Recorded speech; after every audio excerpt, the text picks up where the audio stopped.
ئەو بوو کابراایك زۆر تعزیبیاندا بوو لە سزن زۆر تعزیبیاندا بوو مسلمانێکی گەنج زۆر تعزیبیاندا بوو لە سزن تقریبا 15 ڕۆژ ئاخیری ئەو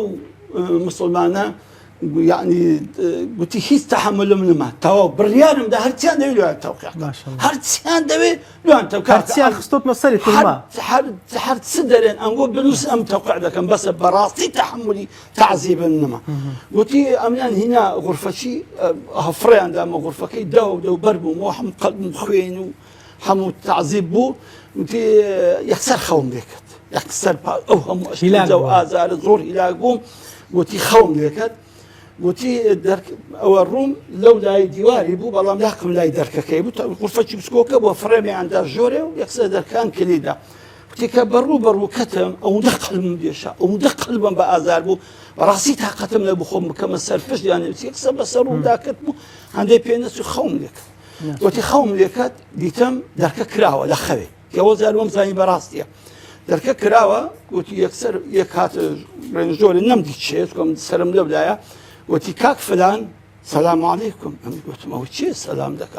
اصلا لسزن سلام نيه امو يزون وفزعته قصيبي سرو برا جوابم نداوه براسي طاقتيش من ابو جوابي بدمو وتي اوزار دوباره وتي سلامي كردو ناوي زور بحرمتنا ما هو شيء ناوي من هو بحرمه ديندير اصلا ناوي خود هرنيه همو زون وفزعته بيسرو بريا وتي امش وتم تخواك هكذا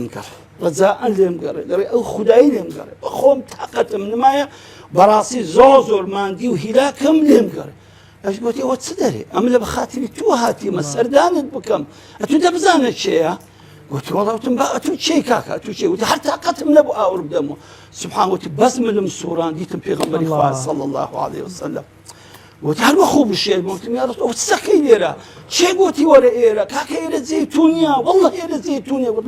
يا رسول الله أنا مجرما أو أنا قصابا كودا بيأتوا ليرا بي قلت أخم لبرت واتم زاني مزور حالة خرابة مهم قلت هاد لكنسرم دانش قلت بس ما اسمه دس شان دوتي هرمستوها باقسام كي ستا قلت والله يا رسول الله أوي عزيت لمنيان داوا أوي عذاب بمنيان كردو براسي يستحمل من مايا في خوت النار حد ما كرهز والله قلت لك كم بيدات أو دست مبارك كباسم كرد